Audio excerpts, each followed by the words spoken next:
Tonight, we're slipping quietly into one of the most surprising corners of history: the small, ordinary habits people developed in medieval Europe that somehow followed us all the way into the modern world. Simple routines, tiny gestures, everyday actions, things so ordinary that most of us never question where they came from.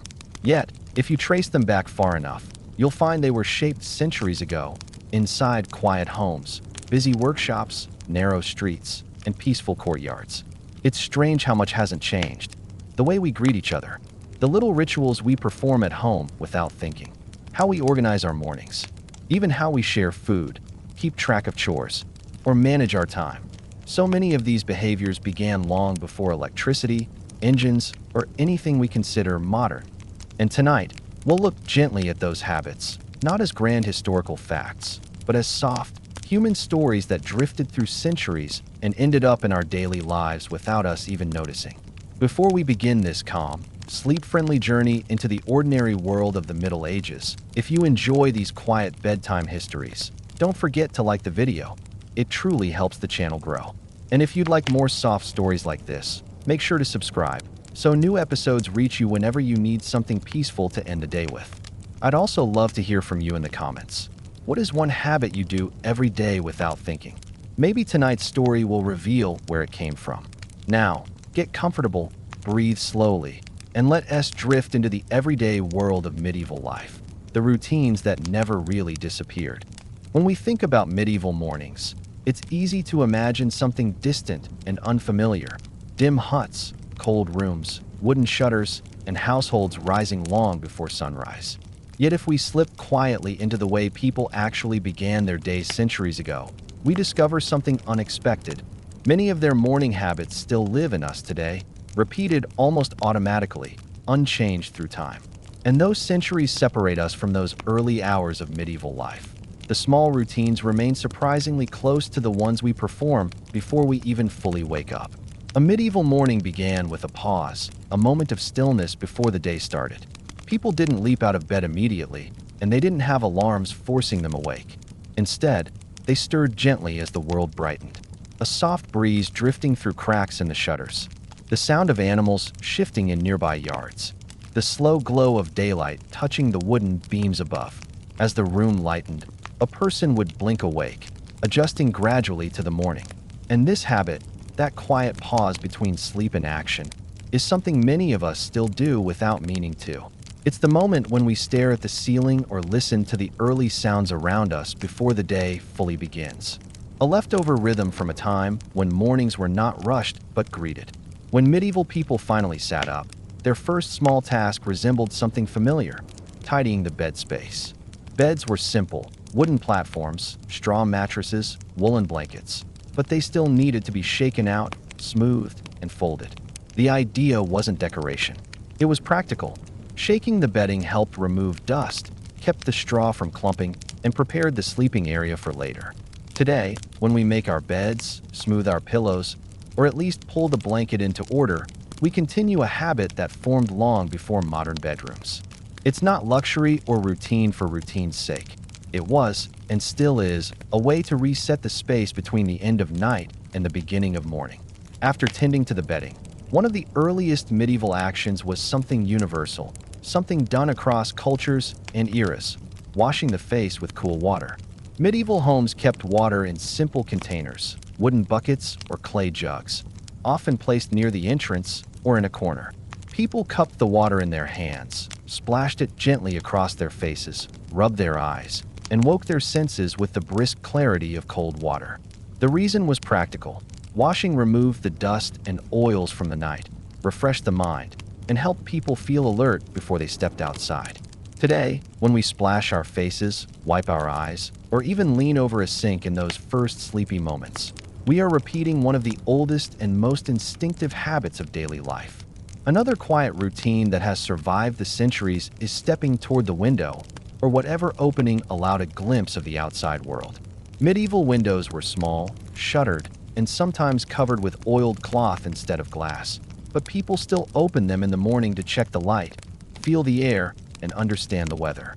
They needed to know what awaited them: a clear sky signaling a good day for field work, a heavy fog hinting at slower travel, or a strong breeze suggesting the need for warmer clothing. This simple act, approaching the window, checking the world, making tiny adjustments before the day begins, is something we still do without thinking. We look outside to see if the morning feels friendly, if the day looks calm, if the world has shifted overnight. It is a medieval habit wrapped in modern simplicity. The next familiar habit links deeply to how people prepared themselves for work, stretching or small movements to loosen the body. Medieval people didn't have formal exercise routines, but their lives were physically demanding. Before lifting tools or carrying water, they instinctively stretched their arms, rolled their shoulders, or straightened their backs. They tested their legs with small steps, making sure they were ready for the day's tasks. These movements were basic, subtle actions, often performed while standing, dressing, or preparing the room. Today, many of us do these same unconscious stretches, lifting arms above the head, bending slightly, shaking out stiffness. We might call it waking up the body, but its origins lie in centuries of instinctive preparation for physical work. Another habit carried silently from the medieval world is the morning check of belongings or tools. Back then, tools were essential to survival. A worker might inspect a wooden bucket, a cooking spoon, a small knife, or a farming tool before setting out. Was the handle loose? Was the edge worn? Was something missing from its usual place? People learned to glance at their few possessions each morning because losing even a small item could disrupt the entire day. Though modern life is filled with different objects, the instinct remains. We check our phones, wallets, keys, bags. Tiny inventories carried out almost automatically. This small habit has been passed down not because history demanded it, but because morning preparation has always been about avoiding unnecessary trouble later. Medieval mornings were also grounded in small tasks of order, sweeping a bit of dust from the floor, adjusting a chair, lighting a small flame, placing items where they belonged. These simple acts brought a sense of readiness and calm. A neat space helped keep the household functioning smoothly. Today, many of us do the same without thinking. Clearing a table, rearranging something that feels out of place, putting objects back where they should be. The desire to reset a space in the morning, even in a small way, connects us directly to medieval rhythms of living with limited belongings and simple rooms. One habit that people rarely think about, yet perform instinctively, is stepping outside briefly to feel the morning air. In medieval villages, many households opened their doors early, letting the cool air settle inside before fires were lit. People stepped outside to breathe more deeply, to sense the day, to hear distant sounds, the movement of animals, the soft chatter of neighbors, the creak of wooden wheels far down a road. Today, opening a balcony door, standing on a porch, or even pausing at the entrance on the way out is the modern echo of this medieval instinct.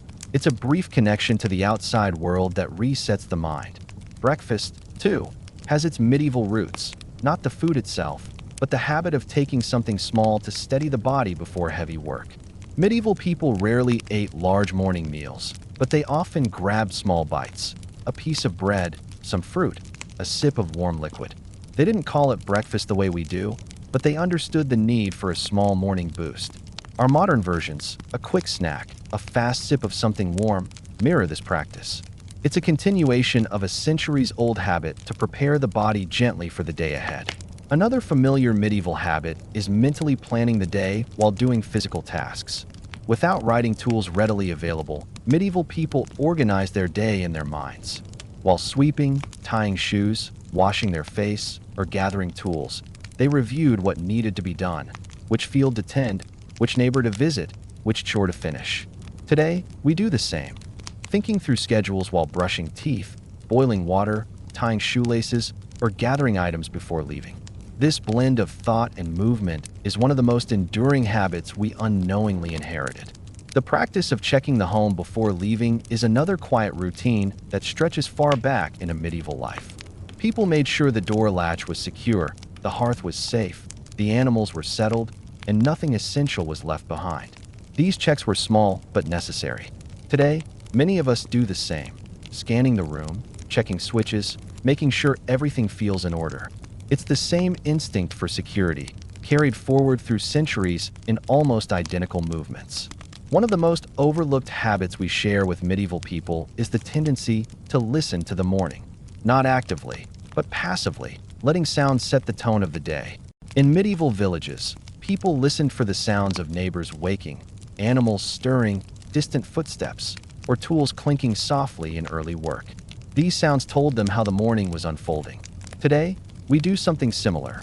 We listen to the hum of the home, the distant noise of traffic, the rustle of wind outside the window. These sounds inform us about the world beyond our immediate space, even when we're barely aware of it.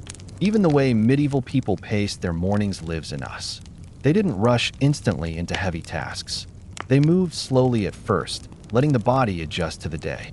Today, we often do the same, even when schedules demand speed. We stretch out the early moments, sip something warm slowly, breathe before acting, or sit for a moment before beginning the day's work. This unhurried start, no matter how brief, is a remnant of a time when mornings were more about harmony with the rising light than beating the clock. Perhaps the most powerful medieval habit we still carry is the sense that mornings are transitions rather than beginnings. Medieval people didn't see the morning as a start from zero, but as a continuation of life, day flowing into night, night flowing into day. Today, our mornings feel similar. We don't reset completely, we continue. Our minds pick up thoughts left unfinished the night before. Our bodies move through familiar motions learned long ago. And our small habits, tidying, washing, checking, stretching, observing, quietly connect us to centuries of people who lived slower, simpler mornings. In this way, medieval everyday habits never truly disappeared. They slipped quietly into the modern world. They linger in our gestures, our routines, our subconscious behaviors, and the way we prepare for the day without even thinking. These ancient routines, repeated softly through time, remind us that the distance between past and present is much smaller than we imagine. And sometimes, it's as small as the way we rise, breathe, and begin. When we talk about daily habits we still carry from the medieval world, it's easy to think only about large traditions or major customs. But some of the most enduring routines are the simplest ones. The quiet chores we perform at home without hesitation, without thought, and without realizing how old they really are. These small tasks, repeated day after day, are echoes of medieval life that continue to guide how we care for our living spaces. And as we step into this slow, gentle chapter, we see just how deeply those centuries-old habits have stayed with us. In medieval households, the day didn't truly begin until the home had gone through what we might call a soft awakening. People didn't simply rise and leave. They spent time putting their space into order. The first and perhaps most familiar task was sweeping the floor. Medieval floors varied. Some were simple packed earth, others wooden planks, others stone, but all collected dust overnight. People used brooms made from bundled twigs or stiff grasses, sweeping slowly in wide, circular motions. The goal wasn't perfection. It was about clearing the path between sleeping space and working space, marking the transition from night to day. Today, when we pick up a broom, brush away crumbs, or vacuum a small area in the morning, we're continuing that same instinct, create a clean path to begin the day. Another familiar chore was airing out the home. Without modern ventilation, medieval households relied heavily on fresh morning air. People opened shutters, propped doors wide, and allowed light and breeze to move through rooms. This natural refresh cleaned the air, reduced dampness, and lifted the atmosphere of the home. Today, when we crack open a window in the morning, lift curtains to let light in, or simply let fresh air move through a room, we're mirroring this medieval habit. The idea that a home needs to breathe is much older than we realize. One of the most deeply rooted habits is tidying shared spaces, something people have done for centuries. After waking, medieval families reorganized mats, blankets, cookware, tools, or stools. They didn't have many possessions, but what they had needed to stay in specific places so the day could flow smoothly. Tidying wasn't decoration, it was survival and practicality. Today, when we straighten a cushion, place things back where they belong, or clear a table before getting on with the day, we're performing the same small rituals that helped medieval homes stay functional. Even the act of wiping surfaces is ancient. Medieval households used damp cloths made of linen or wool to remove dust from tables, wash basins, or shelves. The cloth might have been rinsed in a bucket, wrung out, then used again. The goal was not sterilization. People didn't think in those terms, but simply keeping surfaces pleasant and ready for use. Today, when we wipe countertops, clean a table, or run a cloth across a dusty shelf, we are echoing a rhythm that began long before modern cleaning products existed. Perhaps the most universal medieval chore still with us is organizing food and kitchen items in the early morning. Medieval kitchens were simple: clay pots, wooden ladles, a few small knives, and containers for grains or dried vegetables. People arranged these items each morning so they were ready for cooking later in the day. They checked what they had, assessed what was low, and placed things within easy reach. Today, many of us perform the same quiet checks, looking into the fridge, noting what's left, preparing simple ingredients, or making mental lists of what needs restocking. This small moment of kitchen organization, done hundreds of mornings each year, is one of the strongest surviving threads connecting modern life to medieval rhythms. Another subtle medieval habit that still shapes our homes is shaking out cloth items: table linens, towels, small rugs, and even clothing. Medieval families shook cloth not just to remove dust, but to soften the fibers and prevent creases.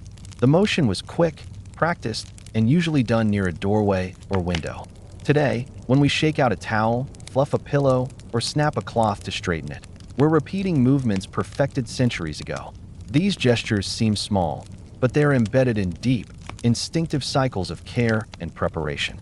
One of the most surprising habits we still carry is the tradition of setting aside specific corners or surfaces for certain items. Medieval households, though sparse, had designated spots for tools, cooking items, and personal belongings. A small ledge for a cup, a certain hook for a cloak, a particular chest for cloth. These placements weren't random. They helped maintain order in spaces shared by many people. Today, we follow the same logic: a drawer for utensils, a shelf for keys, a specific bowl for fruit, a place near the entrance for shoes. These habits help the home function smoothly, born from the same desire for small systems that guided medieval families. Another medieval household habit that quietly persists today is checking fire sources or heating systems in the morning, though the forms have changed dramatically. In the medieval world, people checked the hearth first thing: the ash pile, embers, or wood supply.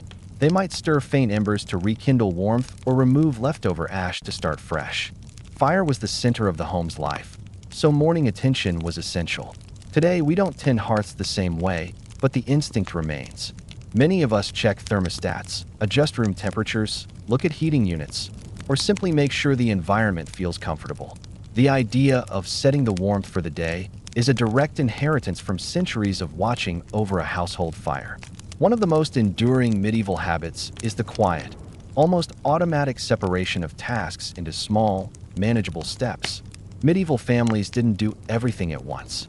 They broke chores into gentle rhythms: a bit of sweeping, a bit of tidying, a bit of food preparation, a bit of checking tools. This pattern was shaped by the flow of the day, the natural light, and the household's needs. Today, many of us unconsciously follow the same structure. We tidy a bit, prepare a bit, check a bit, moving through tasks with soft transitions rather than strict schedules. This fluid approach to chores echoes the medieval way of working with time instead of against it. Another familiar medieval habit is adjusting and preparing clothing in the morning. Medieval garments involved layering: undertunics, outer garments, shawls, belts, and simple closures. People smoothed creases, tightened fastenings, straightened fabric folds, and prepared their clothing for the day with small gestures that made them feel settled and ready. Today, we still do this instinctively: pulling down a sleeve, straightening a collar, adjusting a hem, smoothing fabric with our hands. These gestures are not just about appearance. They come from centuries of preparing clothing carefully to ensure comfort throughout the day. One of the most quietly enduring habits is morning inspection of the home's corners and entry points. Medieval people checked shutters, door latches, container lids, and storage areas. They made small adjustments to ensure nothing had shifted overnight. Today, we do this without even noticing: checking locks, flipping light switches, glancing into rooms, ensuring everything feels normal and in place. This brief morning tour of the home reflects an ancient instinct to make sure the household is stable and ready for another day.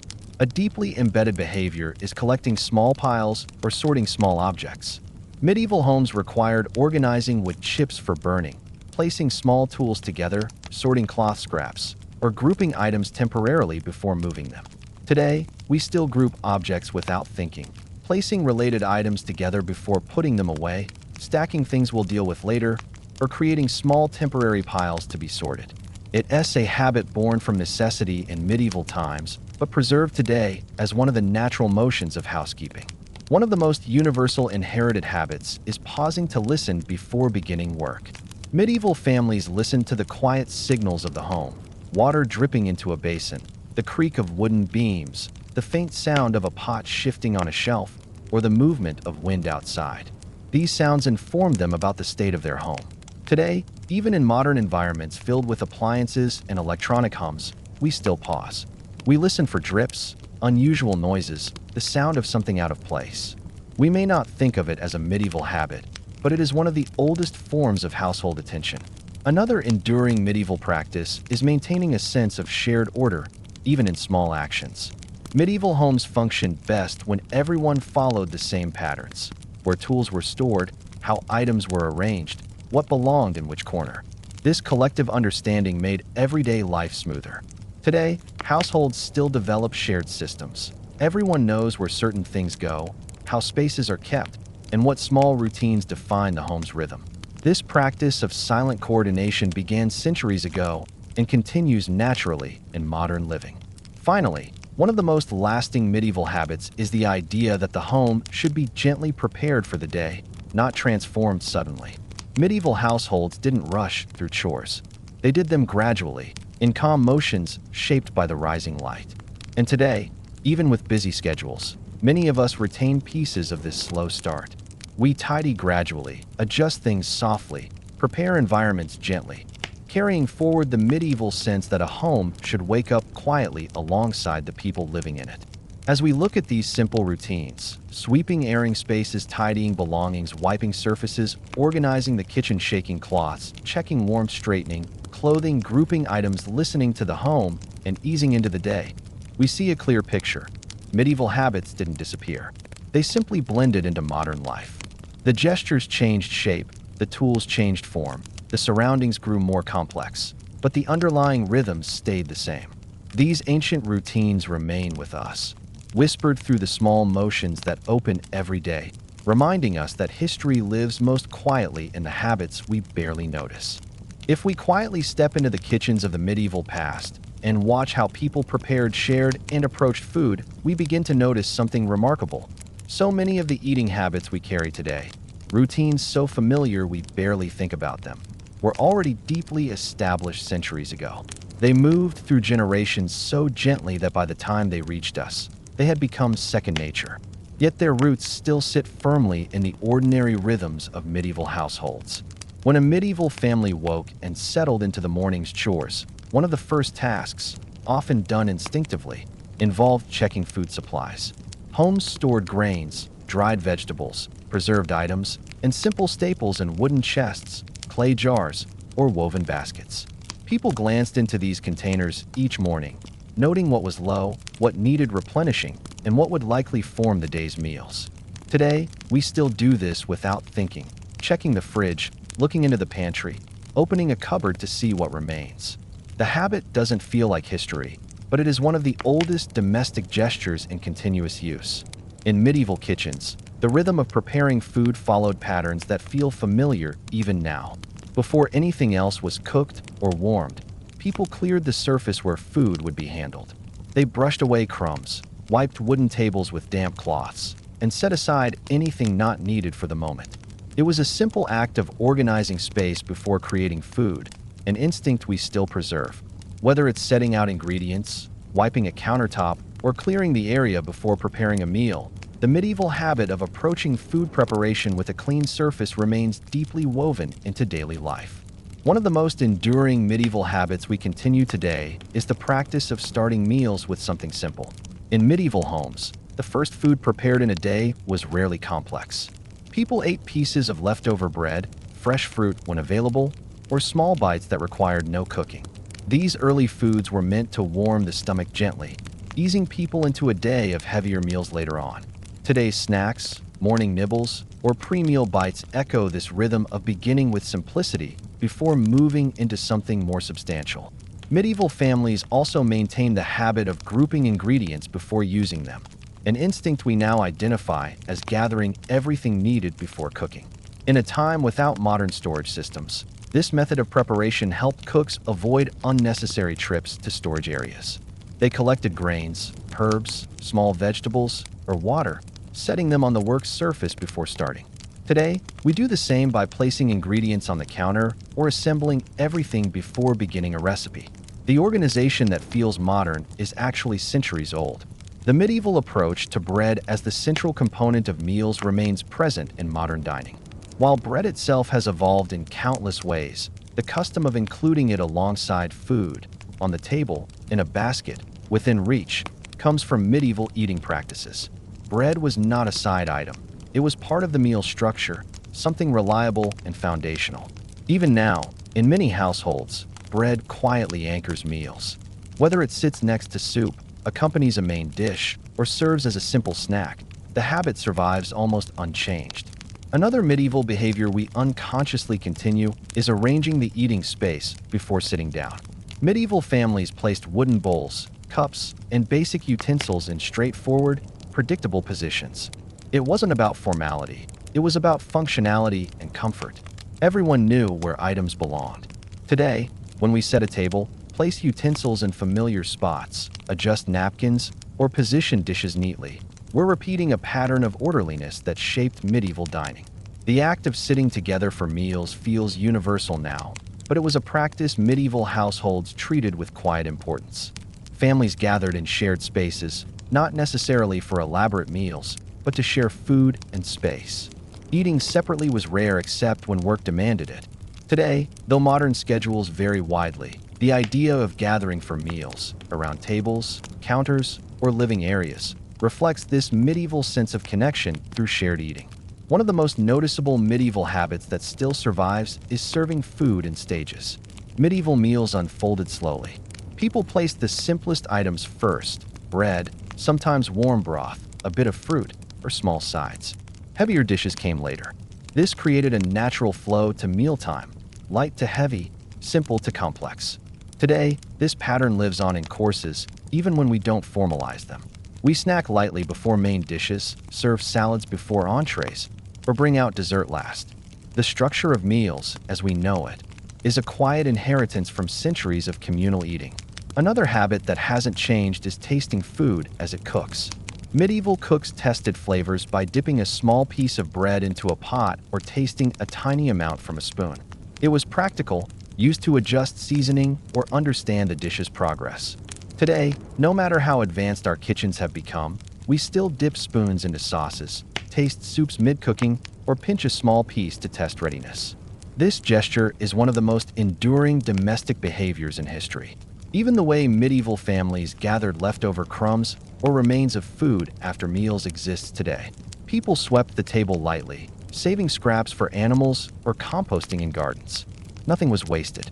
Today's waste-reducing habits, saving leftovers, scraping plates carefully, sorting food that can be used later, mirror medieval priorities.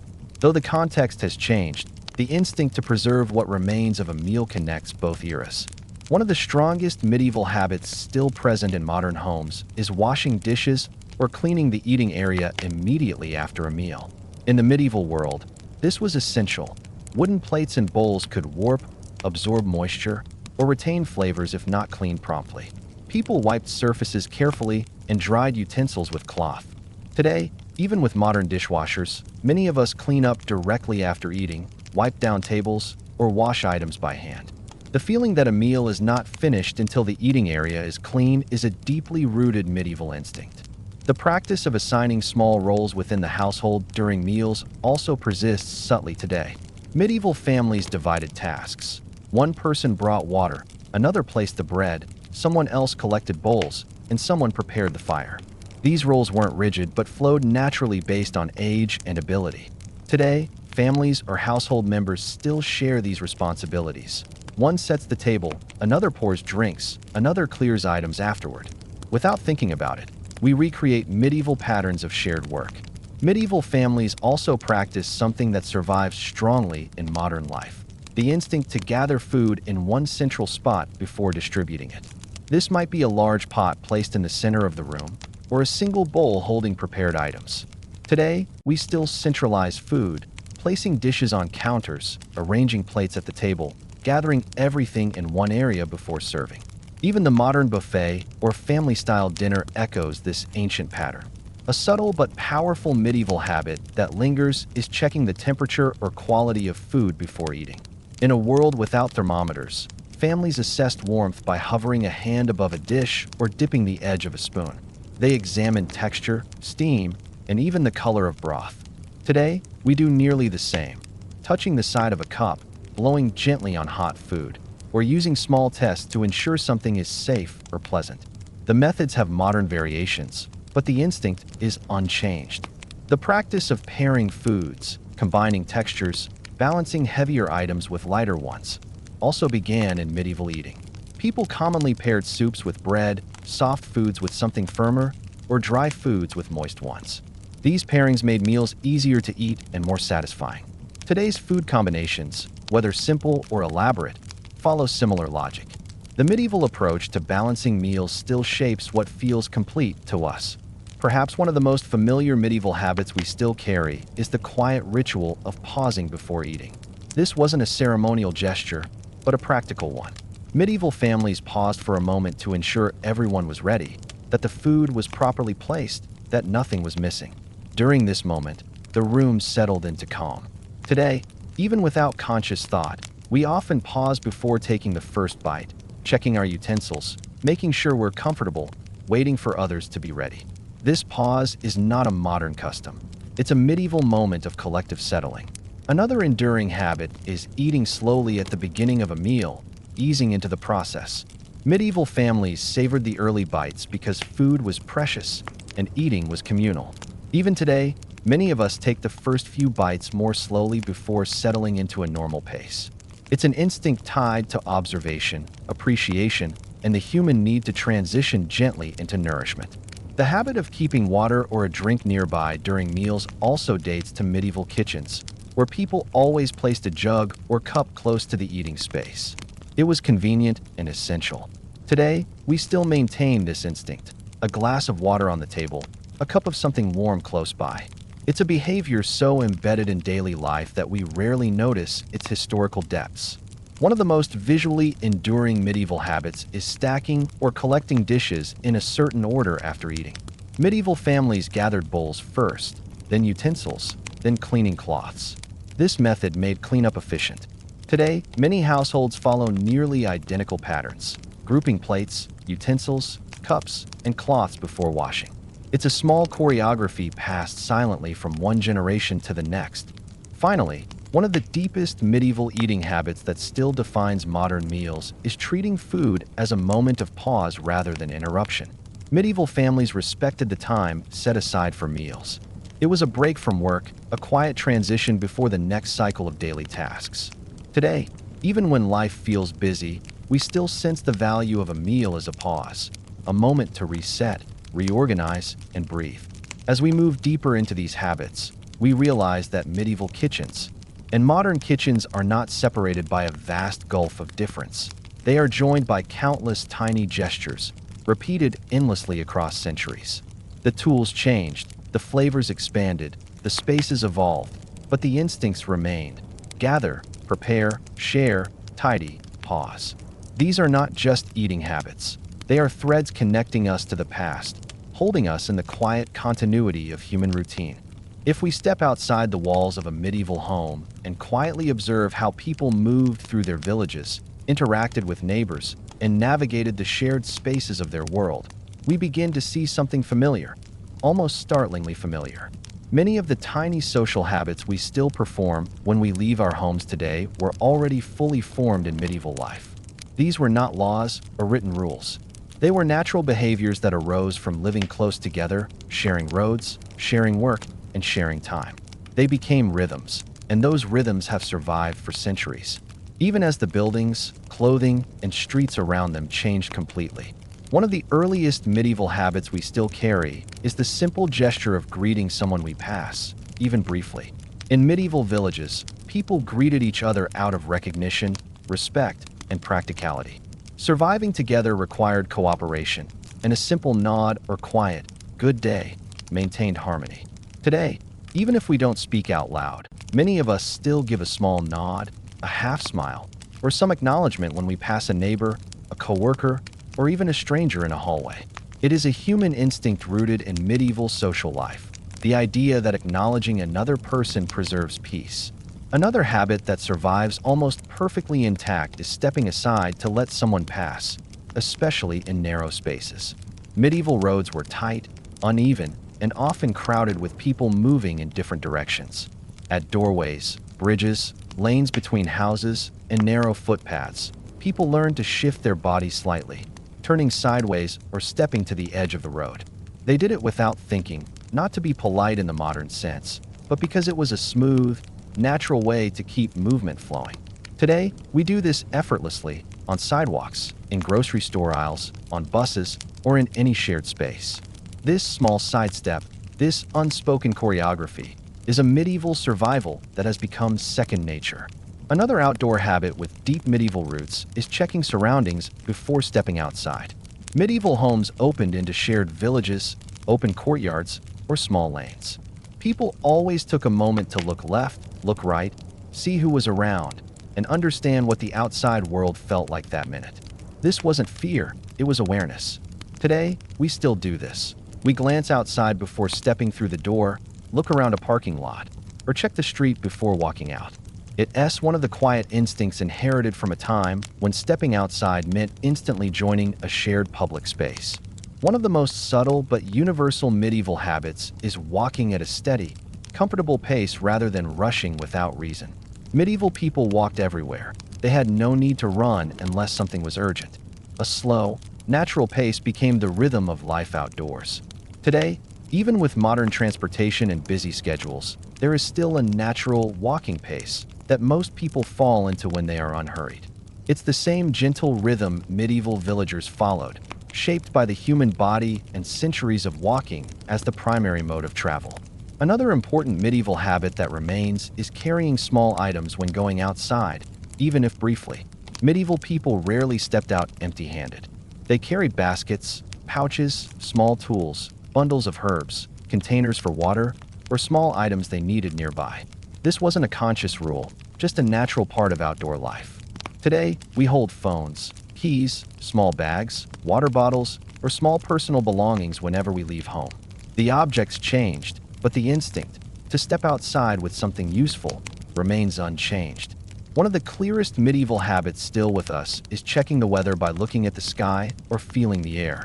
Medieval villagers didn't have forecasts, so every outing began with a brief assessment. The direction of the wind, the color of the clouds, the brightness of the sky, the heaviness of the air. Today, even with weather apps, people still step outside, lift their face slightly, sense the warmth or chill, and decide whether they need an extra layer. It is a medieval habit embedded in the body's memory.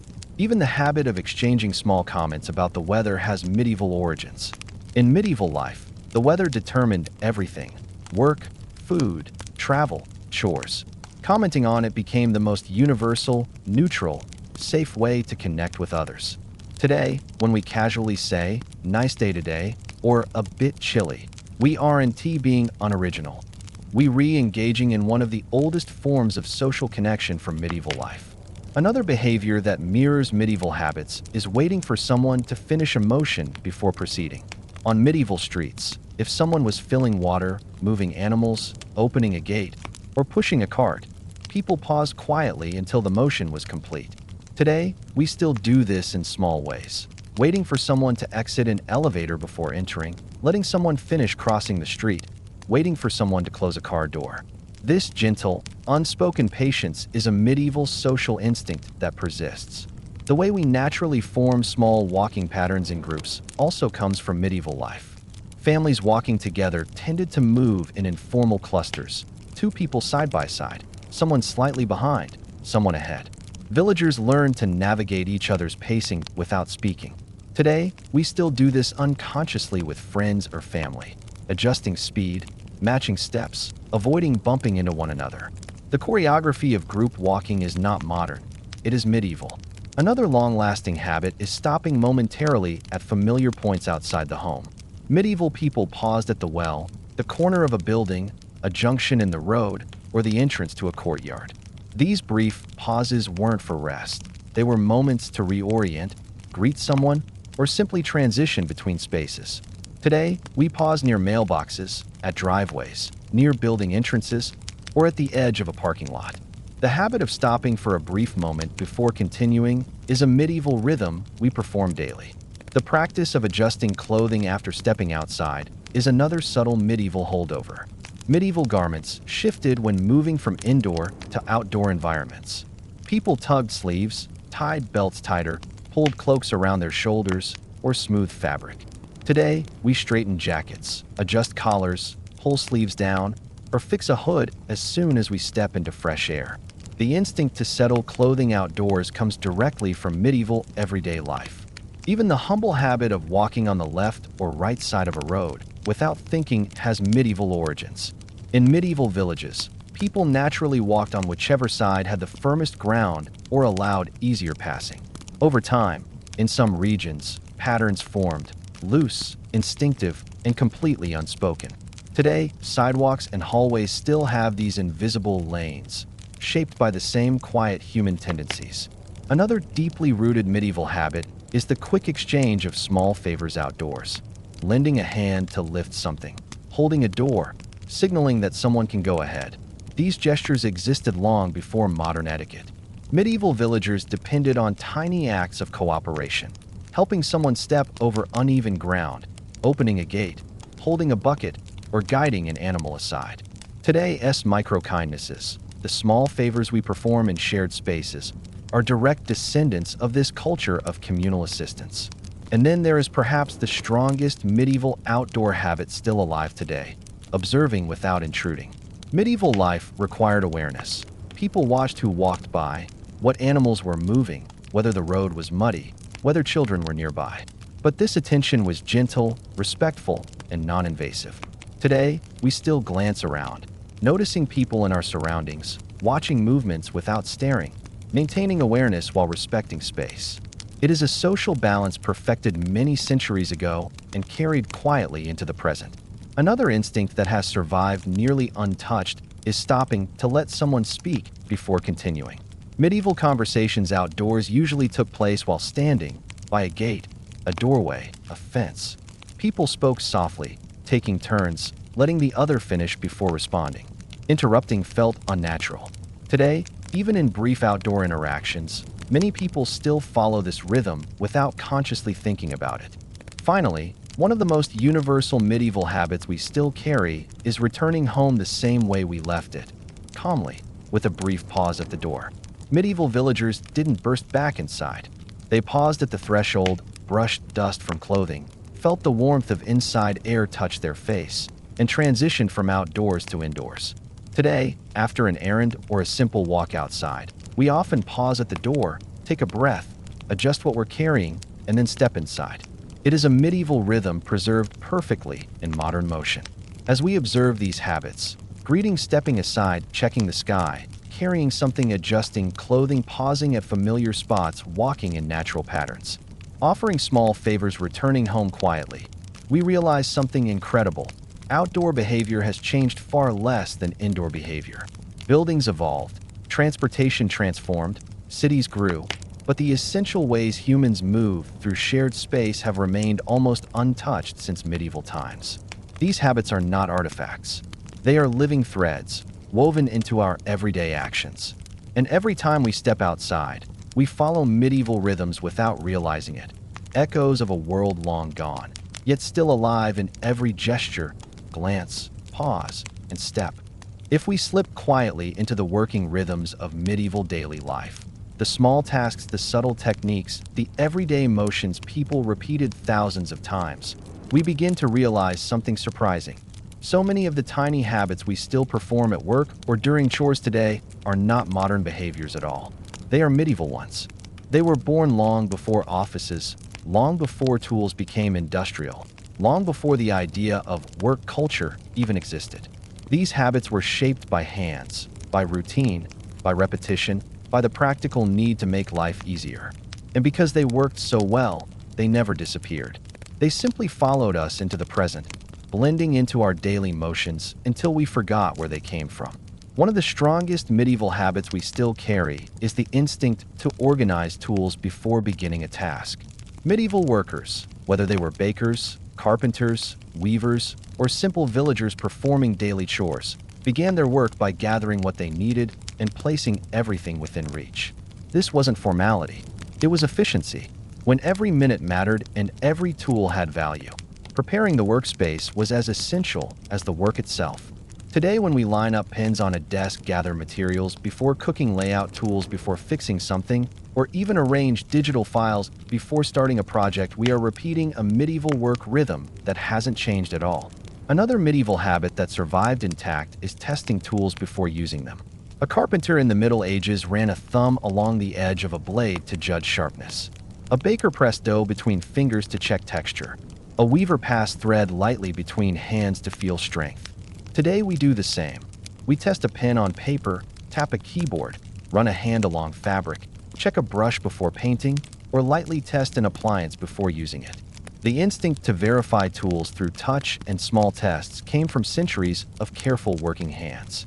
One of the most universal habits shared between medieval workspaces and modern ones is keeping active items on one side and finished items on the other. In medieval workshops, wood shavings fell in one direction, finished planks stacked neatly in another. Bakers placed kneaded dough on one side, finished loaves on the opposite. Weavers kept thread separate from completed cloth. This created a visual flow that helped the mind stay calm and organized. Today, we still do this naturally. We separate dirty dishes from clean ones, unread documents from completed ones, unsorted items from organized ones. Even on digital screens, we stack files in different areas. This division, active versus finished, is medieval logic functioning perfectly in the modern world. Another strong medieval inheritance is the habit of wiping the workspace clean after finishing a task. Medieval workers wiped benches, swept floors, brushed off stone blocks, and cleared cloth from debris. This wasn't about cleanliness in a modern sense. It was about preparing the space for next time. Today, when we clear a desk at the end of the day, wipe a counter after cooking, tidy a room before resting, or straighten tools before leaving a workshop, we're performing the same medieval closing ritual, a natural end-of-task gesture passed down through centuries. One of the most deeply embedded medieval work habits is breaking large tasks into small, manageable motions. Villagers never approached work as a single, overwhelming effort. They chopped wood one piece at a time, measured grain hand by hand, brushed dust from a bench in short strokes, or outlined a project in stages. This method was not conscious strategy, it was human instinct for rhythm.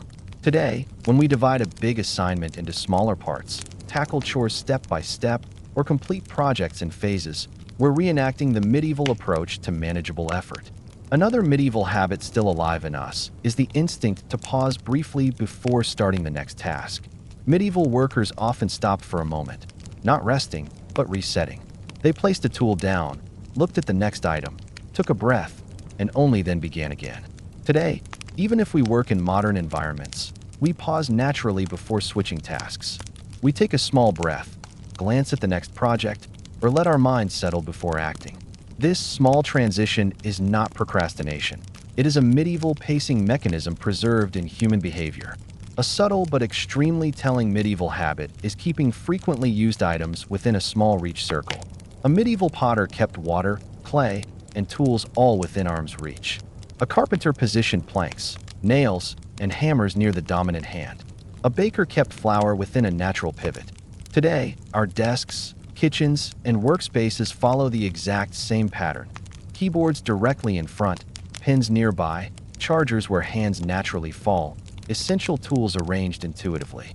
Our bodies still mirror medieval ergonomics without us realizing it.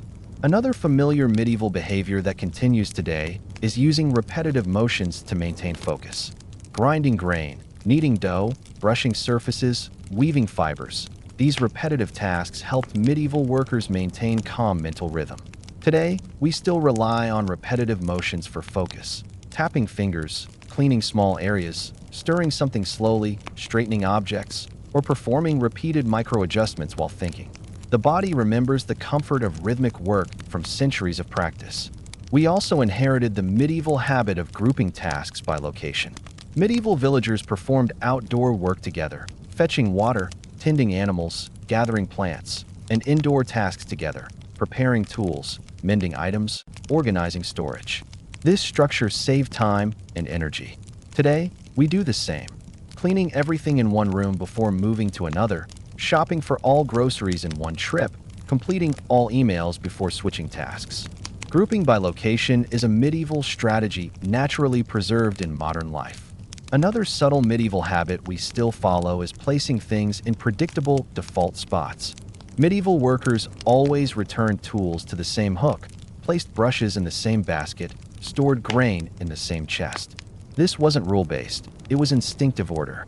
Today, keys go in the same place, bags in the same corner, chargers in the same drawer, items on the same shelf. The comfort of predictable placement is medieval logic imprinted on modern homes. The medieval habit of quiet collaboration also persists today. Villagers didn't loudly instruct each other. They worked side by side in gentle coordination. One person grinding grain, another sweeping, another tending fire. Movements align naturally. Today, households still move in this soft synchronization. One person washes dishes, another dries. Someone vacuums while another dusts. Co-workers move around each other in shared spaces without clashing. This quiet teamwork comes from centuries of communal living. Another medieval habit still thriving is checking something with a light touch before fully committing. Medieval workers tapped wood to judge its sturdiness, pressed cloth lightly to test thickness, touched a pot to sense heat.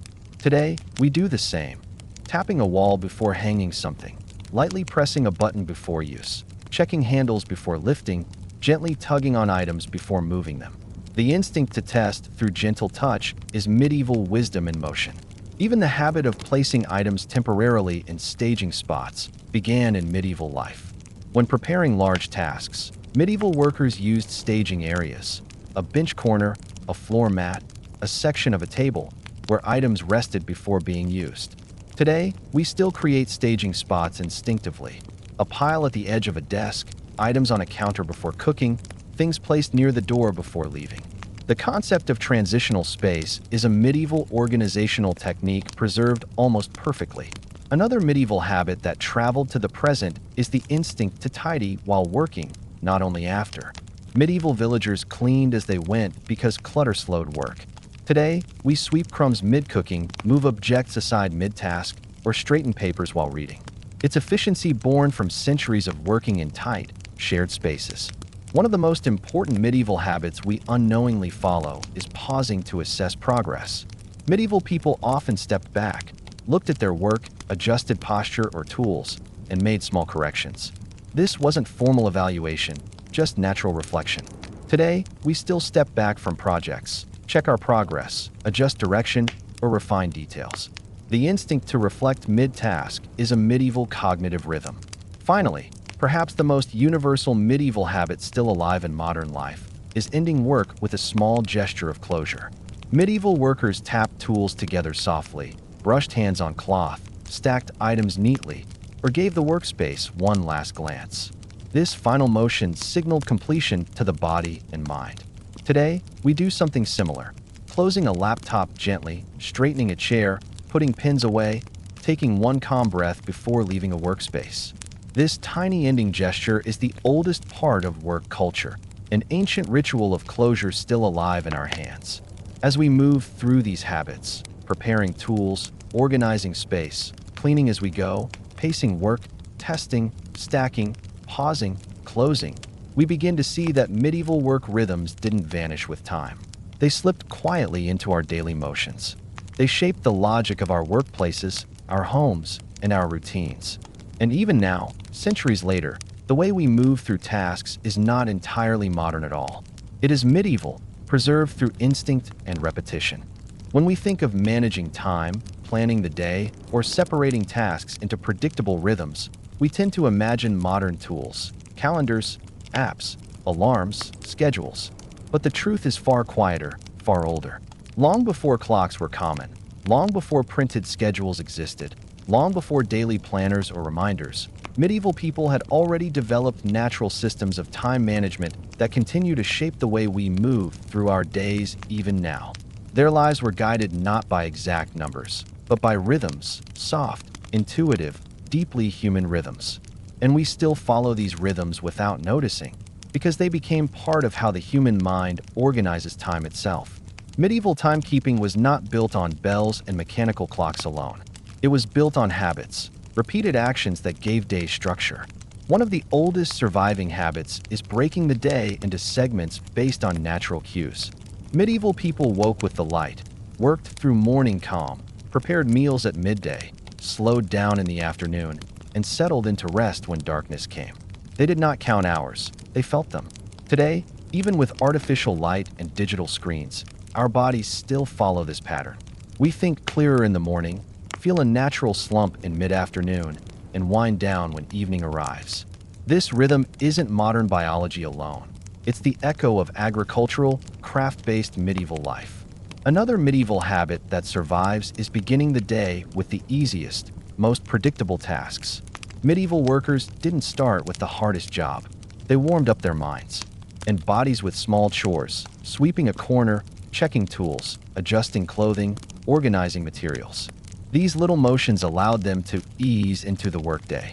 Today, many of us do the same, answering simple messages first, tidying a little before beginning bigger projects, doing small warm-up tasks. It's a natural structure that has survived for centuries because it aligns with how people actually function, not how schedules demand. One of the strongest medieval time habits we still follow is dividing work into cycles instead of long, uninterrupted stretches. Medieval days were shaped by nature, feeding animals, tending fires, preparing food, fetching water, maintaining tools. Each task required movement, small breaks, and shifts in focus. People naturally alternated types of activity, moving from one task to another in soft transitions. Today, even in modern offices or homes, we often shift tasks every short while, not because we are unfocused, but because the human brain prefers varied rhythms. The medieval cycle, work, shift, move, return, is still at the core of how we stay productive. Another learned behavior from medieval life is creating mental checkpoints throughout the day. Medieval villagers used natural events to mark progress. Sunrise for beginning chores, the warmest light of midday for meals, shadows lengthening for winding down work, and twilight for finishing tasks. These checkpoints provided structure without clocks. Today, we still create small mental markers, doing certain things in the morning, certain things before lunch, certain things after work, and certain things before bed. The cues changed, but the patterns stayed the same, dividing the day into meaningful sections. One of the most overlooked medieval habits we carry is the instinct to review progress halfway through the day. In medieval life, midday was a moment of reflection. People paused to see what was done, what remained, and what could be postponed. They adjusted expectations based on energy and resources. Today, many of us still naturally assess the day around mid-afternoon, deciding what can realistically be finished. Whether we do it consciously or not, this is the medieval midday assessment, a calm, practical approach to pacing work. Another medieval rhythm that survived is balancing difficult tasks with easier ones. Medieval people rarely spent long periods doing only heavy or mentally demanding work. A carpenter alternated between measuring, cutting, smoothing, and arranging. A baker shifted between kneading, waiting, stoking fires, and preparing ingredients. A weaver alternated between fine detailed work and more repetitive motions. Today, we do the same, mixing tasks that require thinking with simpler, more mechanical ones. This pattern is not laziness or distraction. It's the way medieval workers maximize their energy throughout the day. One of the clearest medieval habits we still inherit is setting aside specific times of day for specific household tasks. In medieval households, mornings were for outdoor tasks, midday for indoor work and meals, afternoons for lighter chores, and dusk for final tasks. This wasn't a written rule. It was efficiency shaped by light and energy levels. Today, many households still operate this way. We clean at certain times, shop at certain times, cook at certain times, and unwind at certain times. It is a domestic rhythm older than modern timekeeping itself. Another habit that traveled through centuries is mentally sorting tasks by urgency. Medieval villagers instinctively separated tasks into what must be done now, what can wait, and what is optional. Gathering water was urgent. Repairing a tool could wait until later. Weaving cloth was optional on some days. Today, we still sort tasks by importance without consciously thinking about it. It is the medieval triage system of daily life. Quiet, efficient, deeply human. An important medieval timekeeping instinct that survived is preparing for tomorrow before going to bed. Medieval people couldn't afford to wake unprepared. They arranged tools, placed items by the door, tidied sleeping spaces, and planned early tasks. Today, we still prepare things for tomorrow, setting aside clothes, packing bags, charging devices, cleaning surfaces. The instinct to set up the next day is one of the clearest medieval habits still alive in modern routines. Another ancient habit is using repeated tasks to measure time without clocks. Medieval workers used the length of simple tasks, grinding grain, boiling water, sweeping a floor, walking a certain path, as a natural unit of time. They didn't say 15 minutes. They said long enough to do this chore. Today, we still measure time by tasks: a shower, a short walk, brewing tea, folding clothes. We think in task lengths more than clock units. That's medieval thinking, quietly alive in our minds. One of the most powerful medieval habits is taking small pauses to reset the mind, even during busy days. Medieval people had natural breaks built into their work. Pauses when fires needed tending, breaks while waiting for dough to rise, slow moments during weaving, moments to rest animals, moments to listen for changes in the weather. These pauses were not distractions. They were essential to sustaining focus. Today, even in modern jobs, we often step back, look away briefly, adjust posture, or clear the mind before continuing. Our bodies still expect small resets because that is how humans worked for centuries. Another medieval habit surviving in modern life is finishing the day with closure tasks, not abruptly stopping. Medieval villagers ended work with calming rituals: sweeping, organizing tools, banking the fire, tidying corners, securing animals for the night. These tasks created a sense of completion. Today, we still perform closure rituals: cleaning a kitchen after dinner, shutting down a laptop, clearing a desk, locking doors, or dimming lights. These small habits close the loop of the day in the same way medieval people prepared their homes for night. One of the most remarkable medieval habits we still follow is pacing the day based on energy instead of exact hours. Medieval life demanded attention to the body. People worked harder in the morning when energy was high, slowed down in the afternoon, and finished lighter tasks later. They were intimately aware of energy patterns, planning tasks around them. Today, even with clock-oriented schedules, many of us instinctively follow the same rhythm: productive mornings, slower afternoons, gentler evenings. Our bodies didn't forget the medieval way of distributing effort.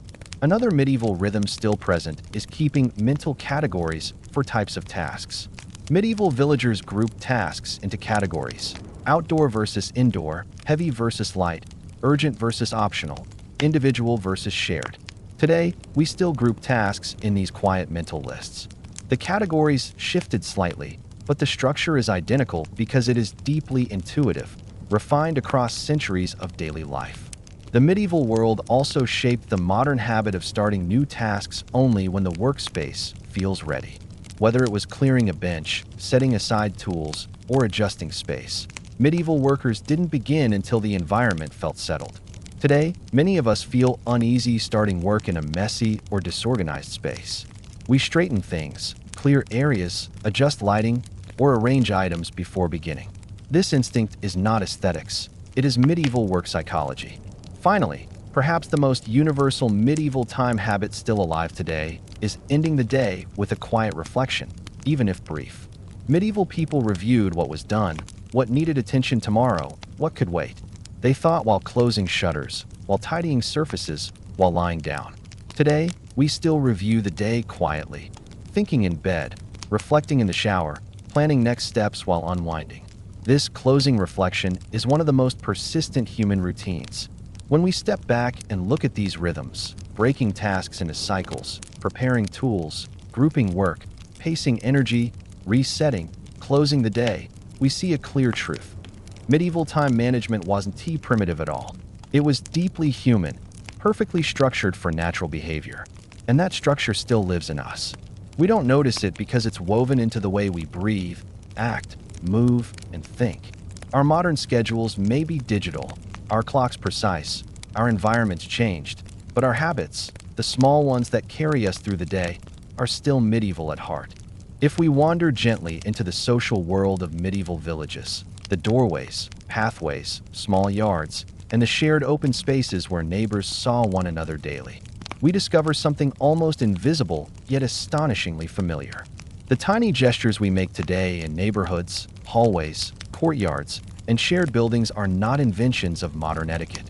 They are survival patterns, emotional rhythms, and communal instincts carried forward from medieval daily life. Quiet, unspoken, natural, and incredibly enduring. Medieval life was built on close proximity. Houses stood near one another. Sound traveled easily. Paths overlapped. People encountered each other dozens of times a day, often without planning to. And through those countless encounters, they formed the habits we still carry. How we greet, how we offer help, how we acknowledge presence, how we create harmony in shared spaces. None of these behaviors feel ancient, but they are some of the oldest social habits humans perform. One of the clearest surviving medieval habits is acknowledging neighbors even when there is nothing to say. In medieval villages, seeing someone walk past your doorway or across a yard invited a small gesture, a nod, a quiet greeting, a slight glance of recognition. Silence was never rude, indifference was. The gesture simply meant, I see you, I share this space with you. Today, we do the same without thinking. We nod to neighbors in stairwells, offer a brief smile, lift a hand lightly when someone passes. It is not formal politeness. It is a medieval instinct for maintaining peace among people living close together. Another deeply rooted medieval habit we still practice is offering small, effortless help in shared spaces. Medieval neighbors often helped each other with momentary tasks, steadying a bucket, picking up something dropped, holding a gate open, or letting someone walk ahead. These gestures were never grand. Their value was in their simplicity. Today, we still hold doors, steady objects, pick something up for someone, or let another person go first. These tiny acts feel automatic because they are ancient, micro-cooperations forged in communities where survival depended on them. One of the most recognizable medieval social habits is the brief exchange of ordinary information, not intimate, not important, but enough to maintain connection. Medieval neighbors often shared small observations. It might rain today, or the path is muddy, or the breeze is colder today. These statements were never conversations. They were signals of friendliness and coexistence. Today, we say, nice day, or be careful, it's slippery, or pretty windy tonight. It is not about weather. It is about keeping the social air clear, the way medieval villagers did. Another medieval behavior we unknowingly preserve is the instinct to lower our voice in shared spaces. Medieval homes were thinly built, and village life was compact. Out of respect, people spoke softly near windows, doors, and common walkways. They understood that loudness disturbed harmony. Today, even with insulated walls, we lower our voice in hallways, shared yards, apartment corridors, and outside neighbors' doors. The gesture is ancient, a social courtesy born in close living conditions. One of the most important medieval habits that still shapes neighborhoods is stepping aside or adjusting one's movement to avoid interrupting someone else. Medieval paths were narrow, and people often carried items, animals, tools, or baskets. To prevent collisions or discomfort, villagers naturally shifted their steps or allowed someone to pass before continuing. Today, we instinctively do this in building entrances, elevators, narrow hallways, parks, and walkways. We step aside gently, letting another person through. The choreography of moving together in shared spaces is medieval muscle memory. Another surprisingly enduring medieval habit is offering a small verbal reassurance when passing close to someone. Medieval villagers walking near others often murmured a soft acknowledgement, not an apology, but a gentle presence. Today, we say, "Excuse me," "Sorry," or give a small smile when passing someone in tight spaces. This behavior didn't come from modern politeness. It came from medieval life, where proximity was unavoidable and gentle acknowledgement kept peace. One of the oldest habits still alive is borrowing and lending small items. Medieval communities depended heavily on each other. Neighbors frequently lent small tools, bowls, baskets, or household items. These exchanges were brief and informal, based on familiarity and trust. Today, neighbors still borrow sugar, spices, tape, tools, chargers, tiny items that reinforce community bonds. The objects changed, but the instinct remains identical. Another medieval habit we rarely notice is checking on neighbors through small, indirect interactions. Medieval villagers didn't ask directly, "How are you feeling?" Instead, they observed energy levels, noted routines, or gently asked if someone needed help with a small chore. Today, we say, "Doing all right? Need anything?" or "Everything okay?" while exchanging keys, mail, or stepping out. This instinct to check on well-being through soft gestures is medieval community care at its most subtle. A particularly enduring medieval social rhythm is sharing tools for outdoor or common tasks. Villagers shared access to wells, paths, firewood storage, communal ovens, and simple tools.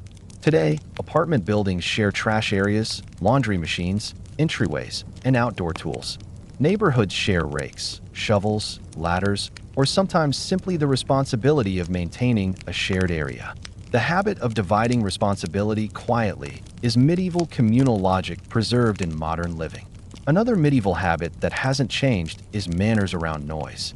Medieval people avoided making loud sounds early in the morning or late at night because it disrupted the delicate rhythm of shared village life. Today, we avoid vacuuming late, keep music low, walk softly in hallways, and try not to disturb neighbors during quiet hours. These behaviors echo medieval expectations of mutual respect. One of the sweetest medieval habits still present is leaving small signs of gratitude. Medieval villagers didn't always use words to show thanks. They left a borrowed item cleaner than before, placed wood near someone's door, swept part of a shared path, or helped with a small chore in return. Today, people return borrowed items with thanks, bring small treats to neighbors, or help carry groceries upstairs. These gestures are medieval thank yous dressed in modern clothing. The way we treat shared spaces as lightly neutral territory is also medieval. Medieval lanes, wells, yards, and communal squares belonged to everyone and no one. People behaved with subtle respect, neither claiming nor ignoring the space. Today, we do the same in lobbies, hallways, gyms, and shared parking areas. We don't act as though we own them, and we don't act like strangers either. We move gently, acknowledging everyone around. Another ancient habit that remains is coordinating movement with strangers without speaking.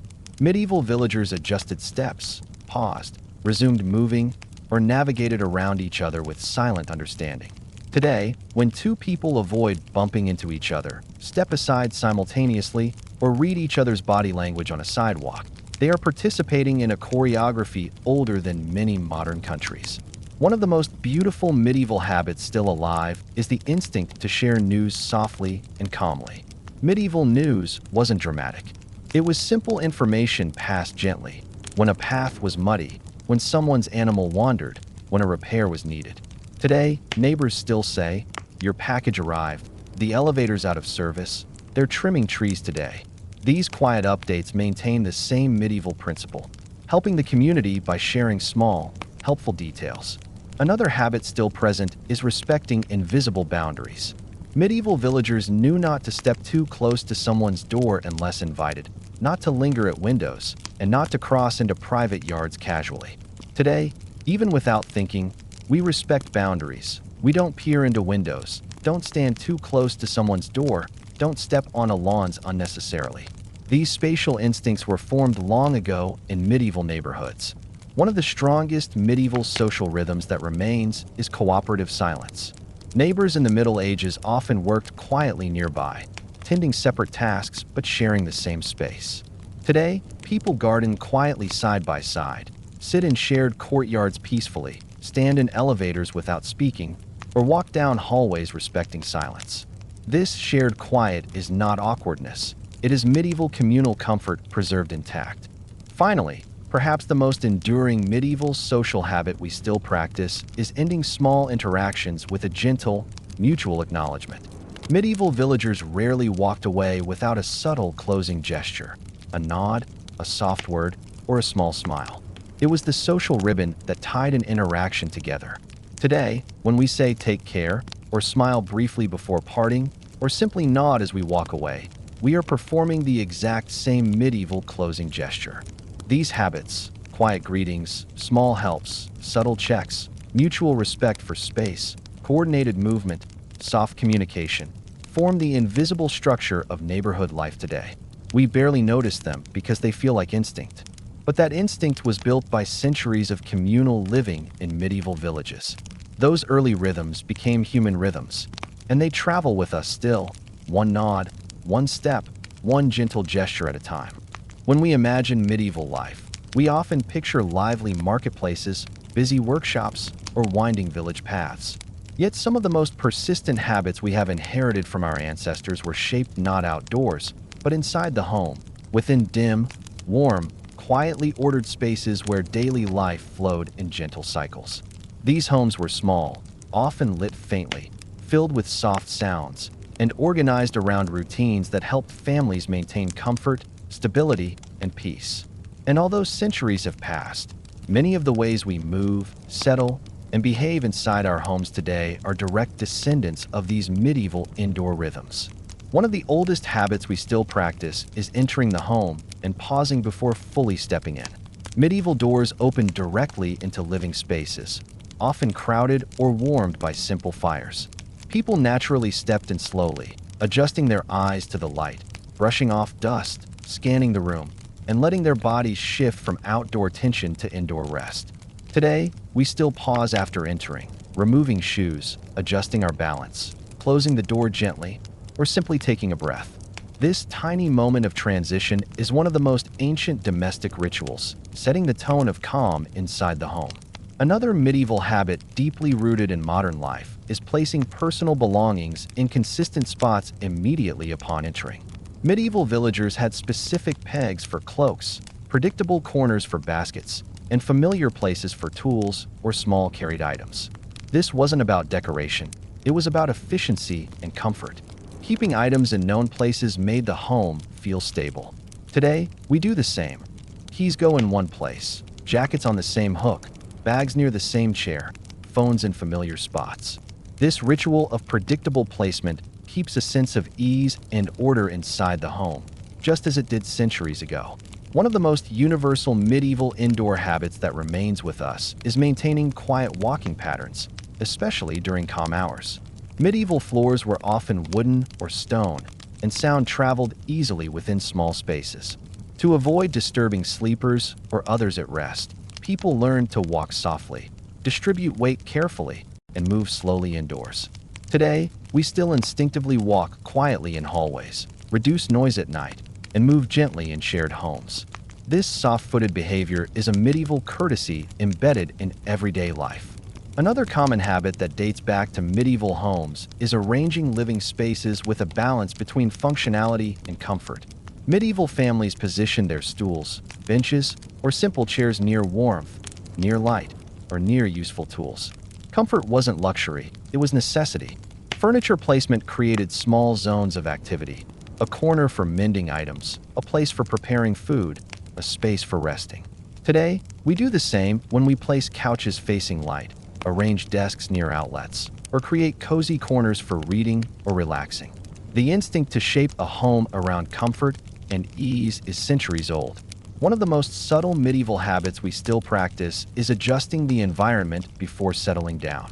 Medieval villagers stoked fires, adjusted shutters, cleared surfaces, smoothed blankets, and improved lighting before resting.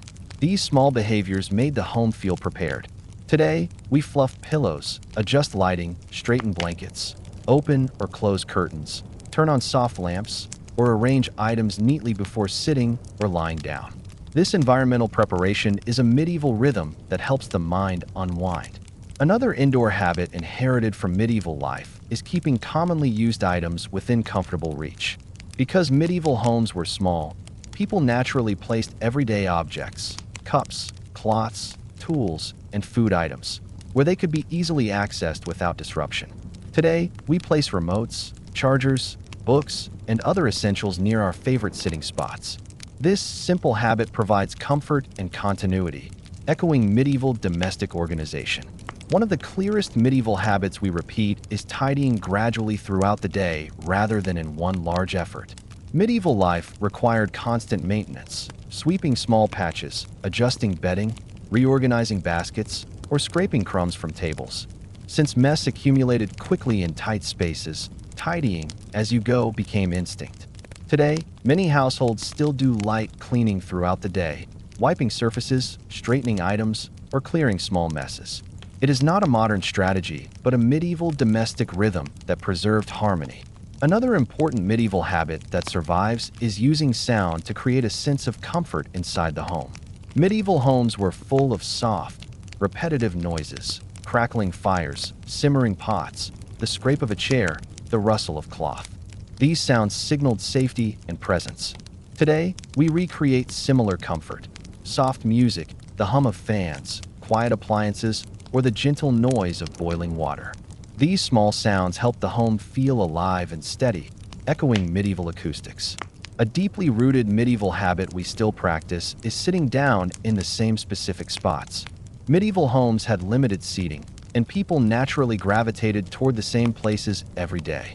These chosen spots became personal comfort zones. Today, we still choose our seat at the dining table, our corner on the couch, or our place in a room. This isn't preference alone. It is an ancient ritual of spatial belonging. Another untouched medieval rhythm is separating tidiness from deep cleaning. Medieval homes had quick daily tasks: sweeping, shaking out cloth, organizing tools, and then less frequent deep maintenance. Today, we clean lightly every day and reserve bigger tasks for weekends or specific moments. This separation of rhythm, light daily tasks and periodic major tasks, is medieval housekeeping at its core. One medieval habit that remains strong is preparing the home before rest.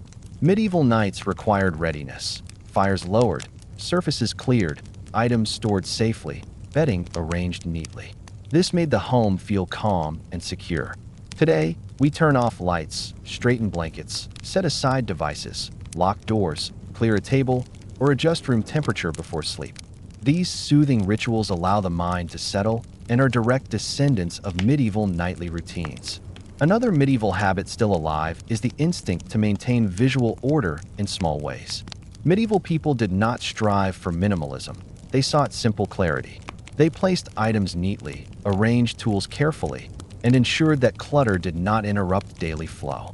Today, without consciously thinking about it, many people straighten pillows, align objects, center items on tables, or arrange belongings symmetrically. These subtle adjustments bring calm because they echo medieval home management techniques. A subtle but powerful medieval habit is making home feel lived in through small decorations. Medieval villagers displayed herbs, arranged pottery, hung cloths, or set out simple items that reflected routine life. These objects were not luxury, they were part of home identity. Today, we place small decor items: candles, photos, plants, cushions, or personal artifacts. These touches make spaces feel warm and lived in, exactly as medieval touches did. Another indoor habit inherited from medieval times is pausing briefly while transitioning between activities. Medieval homes encouraged natural pacing. One might finish mending, then pause by the window, finish preparing food, then rest hands on the table, complete chores, then linger a moment before moving on. Today, we do the same, resting on the edge of a bed before standing, pausing before leaving a room, sitting momentarily before starting a task. These pauses stabilize the mind and keep daily rhythms gentle. One of the most unchanged medieval habits is adjusting light levels according to mood and activity. Medieval families opened shutters for morning light, worked by brighter firelight during chores, and dimmed the home in the evening for calm. Light shaped mood. Today, we do the same with lamps, curtains, and dimmers. We brighten spaces for work, soften them for rest, and adjust them based on energy levels. The psychology of light inside the home is a medieval inheritance. Another ancient habit we still perform is making small, repeated checks inside the home. Looking in rooms, adjusting items, verifying conditions. Medieval people checked fires, food supplies, water jugs, doors, fabrics, and tools throughout the day. Today, we check stoves, switches, windows, devices, or simple household items. These checks provide comfort and security, mirroring medieval home awareness. One of the most fascinating medieval habits still thriving is maintaining a subtle distinction between public and private spaces inside the home. Medieval homes had corners reserved for guests and corners reserved for family. This separation wasn't strict, it was practical. Today, we still organize our homes within formal boundaries. The living room for visitors, bedrooms as private spaces, certain areas kept tidy for others, and certain places reserved for personal comfort. This division reflects ancient spatial psychology.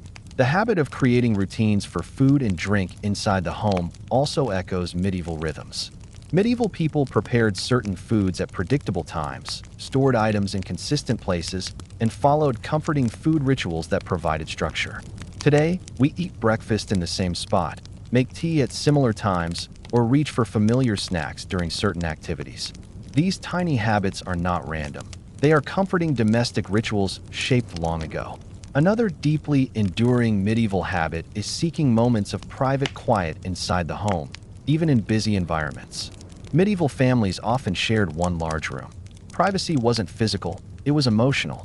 People found quiet mentally, staring at a fire, gazing out a window, or focusing on a small chore.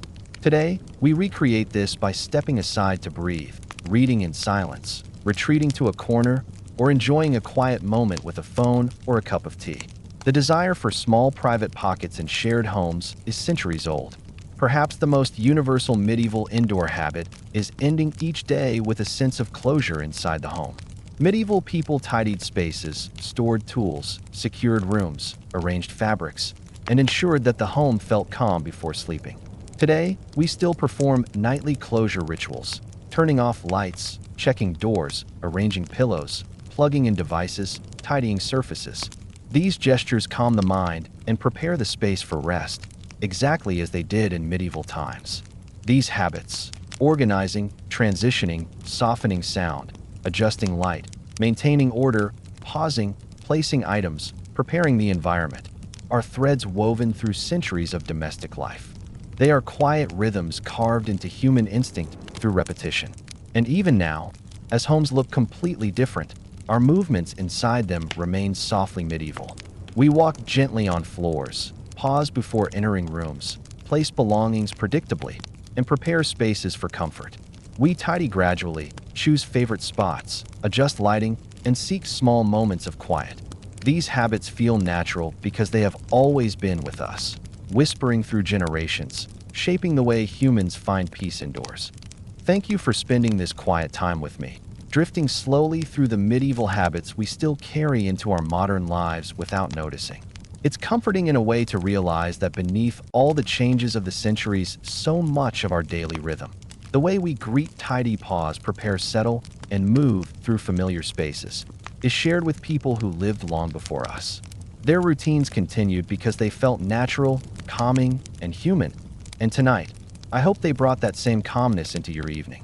If this gentle journey helped you relax, unwind, or drift closer to sleep, don't forget to like the video. It truly supports the channel and helps others find these peaceful stories. And if you enjoy soft, sleep-friendly history like this, make sure to subscribe so the next quiet episode reaches you whenever you need a moment of calm. Before you rest, I'd love to hear from you in the comments. Which medieval habit surprised you the most, or felt the most familiar to your own daily life? Your thoughts help shape the next soothing chapters of this series.